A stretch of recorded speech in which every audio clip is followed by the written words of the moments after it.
Hi, I am Parker Hyder, and I'm going to be talking a little bit about oligopolies today. And more specifically, I'm going to be talking about measuring industry concentration.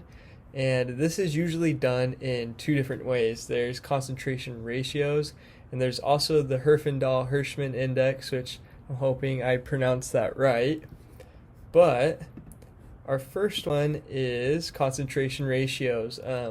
Concentration ratio is the most common way to compute market concentration.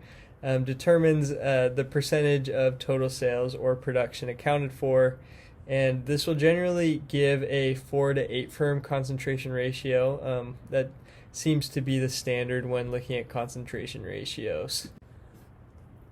And so the easiest way that you're going to calculate the concentration ratio is you're going to add up the percentages. So for this example, we're going to do the 4 firm concentration ratio.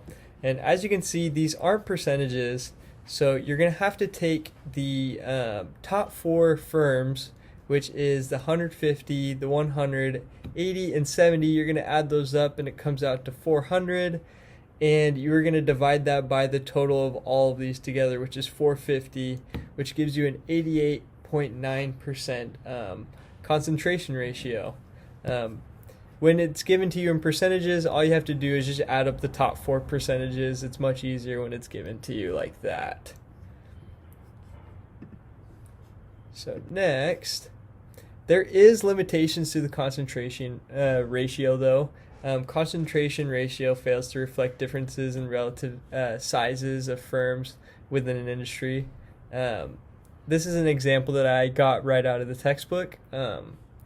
In industry A, the 4 firm concentration ratio, 81.25% plus 6.25 plus 6.25 plus 6.25.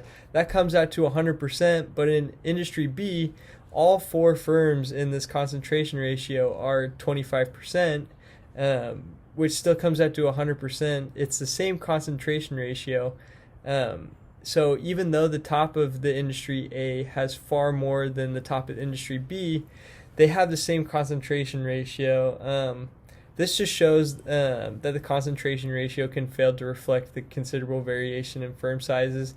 This is a very extreme example, but I just thought it was a good example out of the book.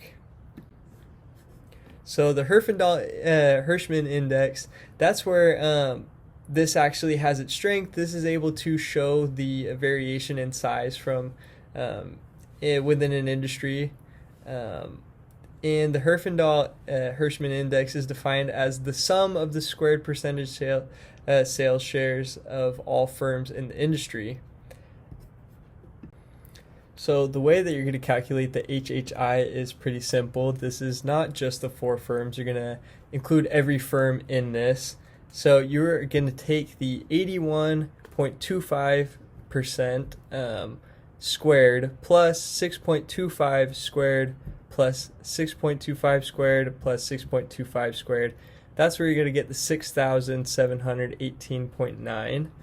And as you can see, if you were to use concentration ratio, these are equal at 100%, but using the HHI, you're able to see there's a large variation in these markets. And industry B is actually going to be the more competitive market. It's more even, it's more competitive, as you can see. And that is it for my presentation. Thank you.